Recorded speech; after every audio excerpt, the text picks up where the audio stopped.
الله وعلى آله وأصحابه ومن والاه.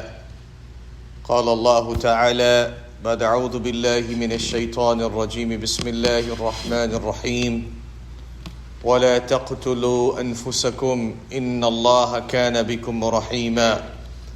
وقال النبي صلى الله عليه وسلم لا يتمنين أحدكم الموت بدر أصابته أو كما قال صلى الله عليه وسلم حامدا ومصليا ومتوكلا على الله وبعد. Respected brothers, elders and sisters in Islam, we thank Allah subhanahu wa ta'ala for blessing us and providing us this opportunity today to come on this day of Jumu'ah to perform our Salatul Jumu'ah. I hope and pray Allah subhanahu wa ta'ala accept our coming, and may Allah reward us graciously both in dunya and in akhirah. In our last Majlis al-Ulama meeting, where all of our ulama meets, we have decided that for this week and next week, because of the rise of suicide especially among Muslims. You may not know, but suicide, death is on the rise, especially among Muslims and youth. So we have decided that all the imams will dedicate their khutbah this week and next week, speaking about the prevention of this and from an Islamic perspective, how detrimental and how serious this is. So inshallah today I will deal a little bit about it, and inshallah your imam will continue next week on probably the same very topic. Rasulullah sallallahu alayhi wasallam said, Qiyamah will not come until a person will come to the grave not to pay his respect.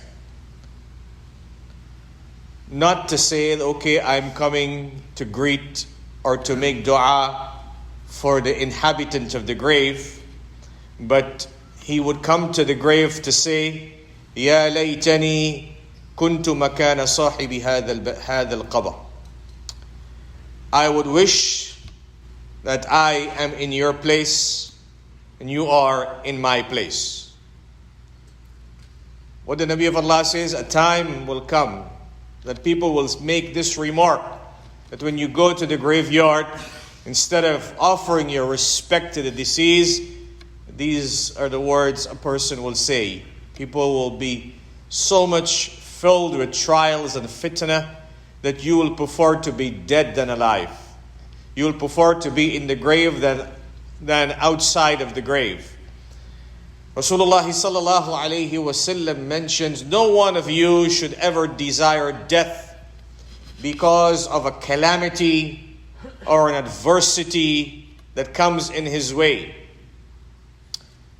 If you don't want to live, then make the dua. Allahumma ahyini ma kanat al-hayatu khayran li. Oh Allah, let me live as long as life is good for me. Oh Allah, let me live as long as living is good for me. Wa tawaffani ما كان الموت ما كان الوفاة خيرا لي. And oh Allah, take me when you know it is better for me to go. One of every four American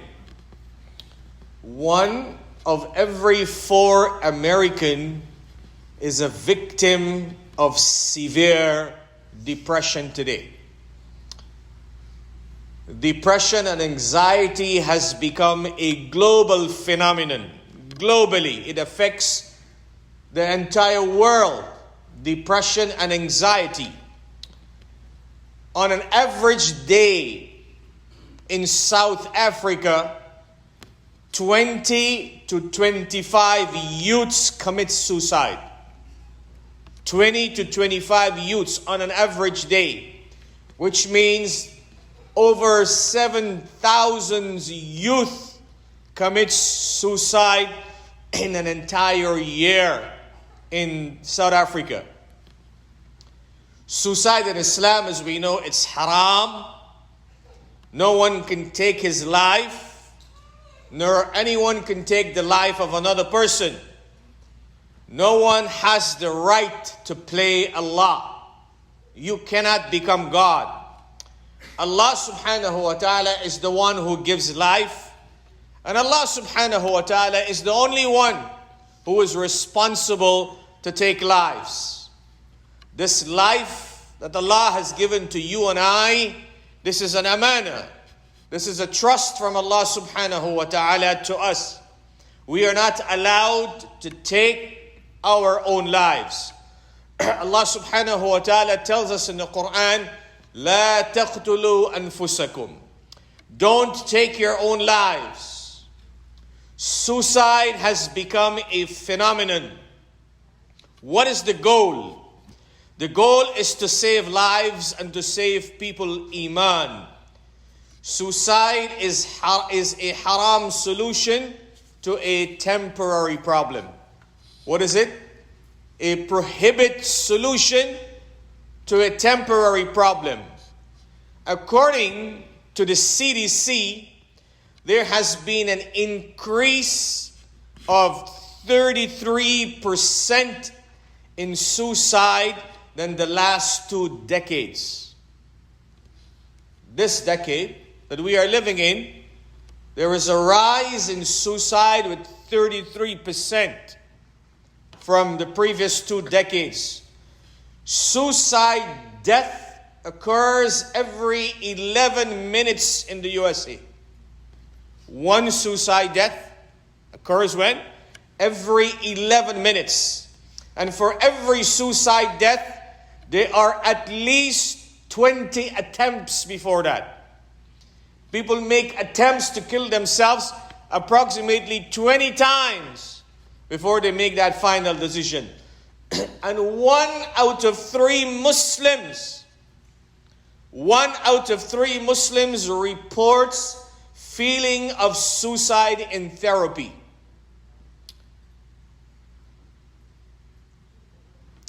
Unlike other medical related deaths, suicide is something that is 100% preventable with the right support.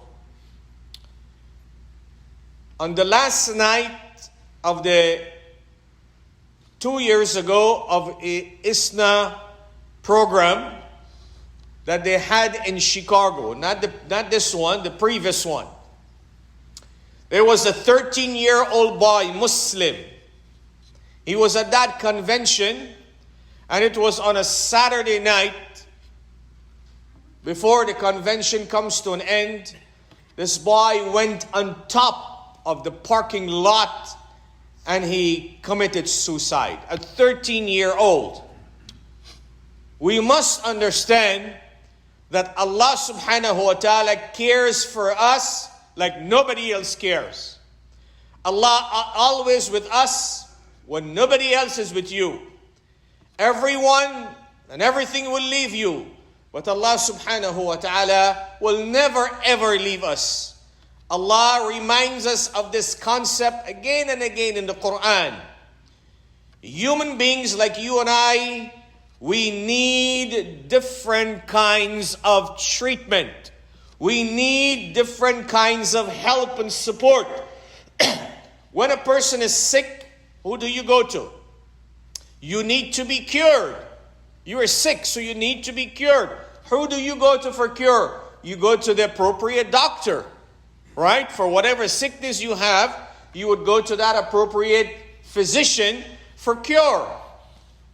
You don't know something, right? Then you go to the person who has proper ilm and proper education to educate you. You don't go on Sheikh Google to educate you, right? A lot of people today, they go and Sheikh Google. You have to go to the appropriate individuals for the right ilm.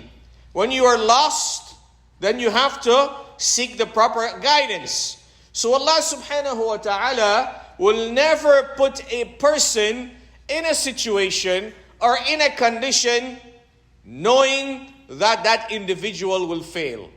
Never. لا يكلف الله نفسا إلا وسعها. Understand this. Allah will never put a person in a condition are in a situation knowing that that person will fail.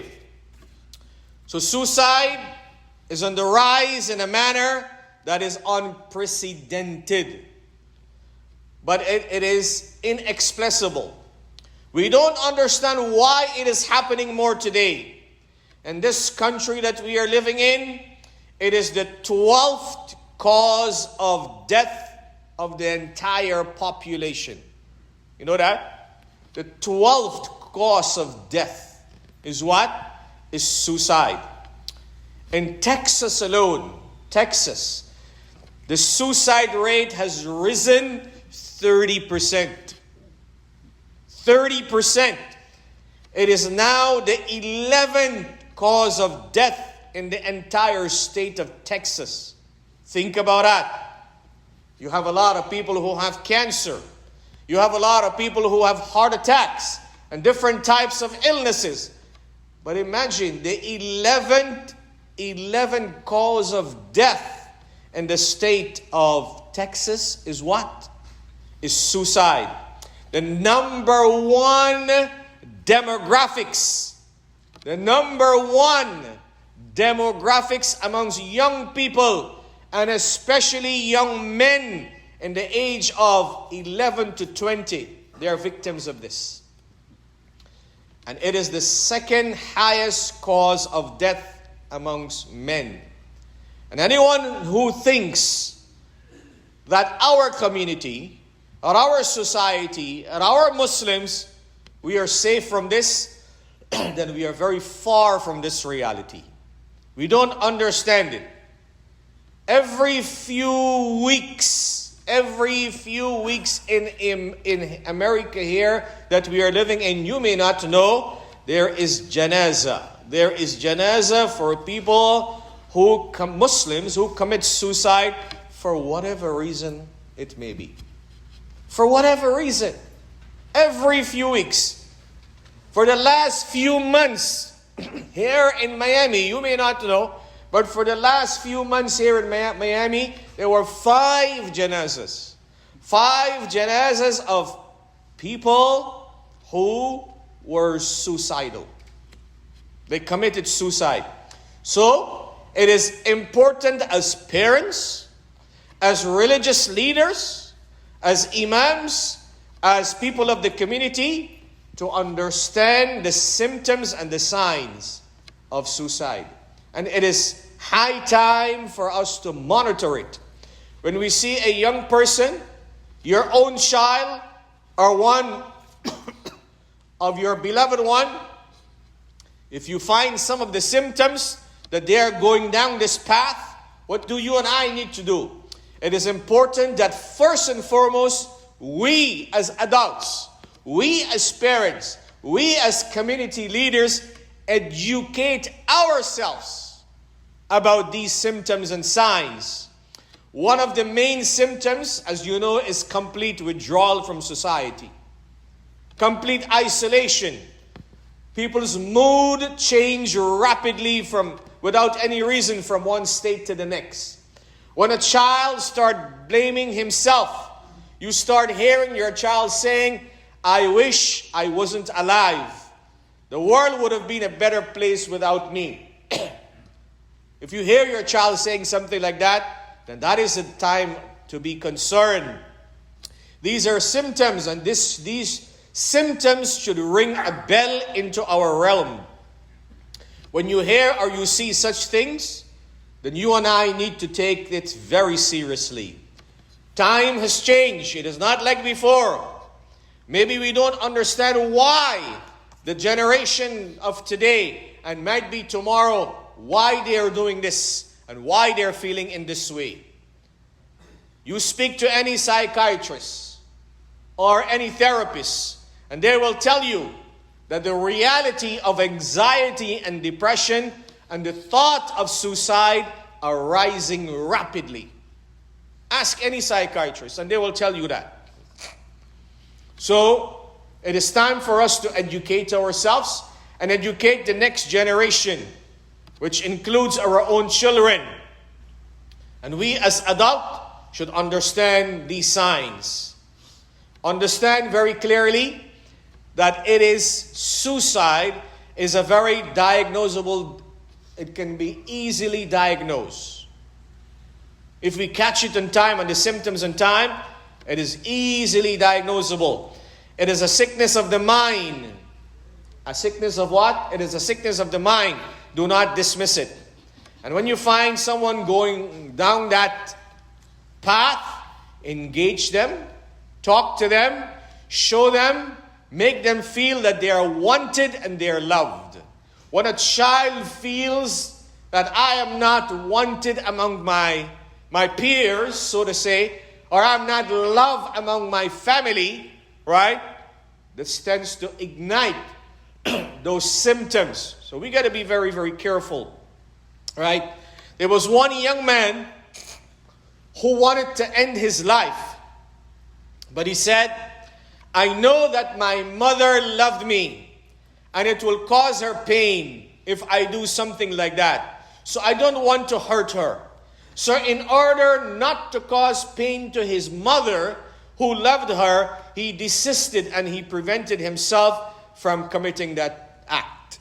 Why? Because he knew that he was loved by his mom or he was loved by his dad. To know that you are loved and you are that you are loved, because children feel that today that we are not cared for. Why? Because parents speak to them very harshly. They think that, you know what, we are losers. Children think that today. When they are not treated good, they think what? We are losers. We are a disappointment to our parents. My parents think that I am the biggest regret to them. And when children start hearing these things and start thinking in that manner and in that direction, what happens? This leads towards suicidal thoughts. One suicide is enough for our community, much less having to see this so frequently. If we can save one life of one youth from going down that path, as a parent, as a community leader, as someone of concern, then inshallah you would have saved the entire humanity. So we as adults, we need to step up to the plate and act with maturity and love and the wisdom that Allah subhanahu wa ta'ala has given us as adults with, right? Show love to your children. Let your household be a household of love. Let your household be a household of iman and taqwa and salah and a lot of du'as. We parents need to make a lot of du'as for our children, especially this generation.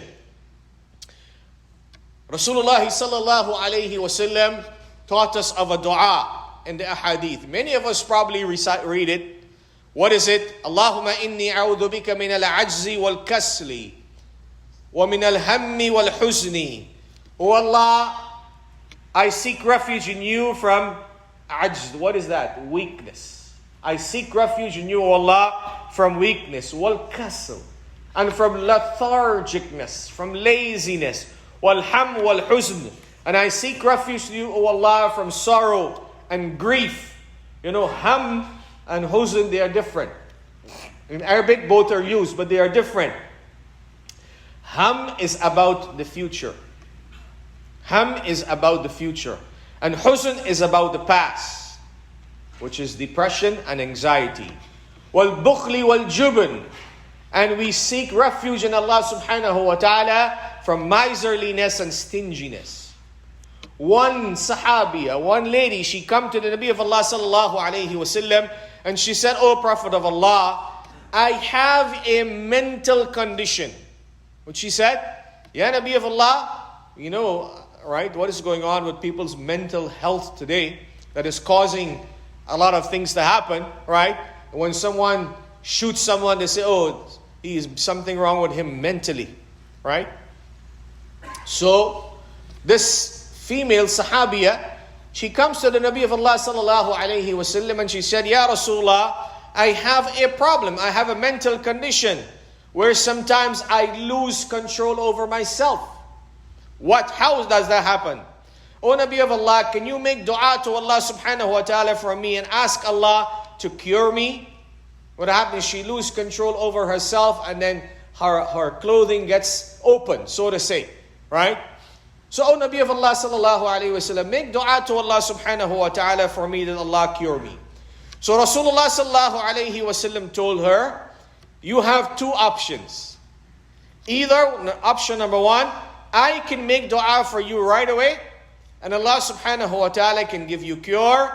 Or, secondly, you can have sabr and patience on your condition. What this tells us, the Nabi of Allah sallallahu alayhi wa sallam acknowledged, he understood that she had a mental illness. He did not tell her, oh, you are possessed by some evil spirit. That is why you are behaving like that. Or he did not push her away and said, no, there is nothing like mental illness. No, there is something like that. And in mental illness is not a choice. Nobody chooses to become mentally ill. So, it's real and it can harm people. So what you do, you have to seek professional help. If you know there is someone like that, seek professional help. Imams may not be able to help you. People who don't have the right knowledge may not be able to help you. You have to go to the right people to help you. Rasulullah sallallahu alayhi wa sallam says, there is no disease that Allah subhanahu wa ta'ala has sent down except that Allah subhanahu wa ta'ala has sent with it a cure. So there is a cure. Statistics has shown that 1 in 15 people, 1 in 15 in this country suffer from depression. 1 in 15. Why? People think this is taboo to discuss. Hey, you should not talk about things like this. But it is a reality, right? Sometimes religious people, right, don't know how to deal with situations like this. That is why it is very important that we educate ourselves. And when it's beyond our limit, when we don't know how to take care of it, then seek the proper help from the professionals that will able to assist and help in this matter. The time is coming where kids going to be in vacation, and you as parents, you may have some terrible time with them, right? You may have some terrible time with them. Know how to deal with them. Be loving, be kind, be caring. Don't be harsh. Don't push them away. Because from the time you start pushing them away, they will find security somewhere else.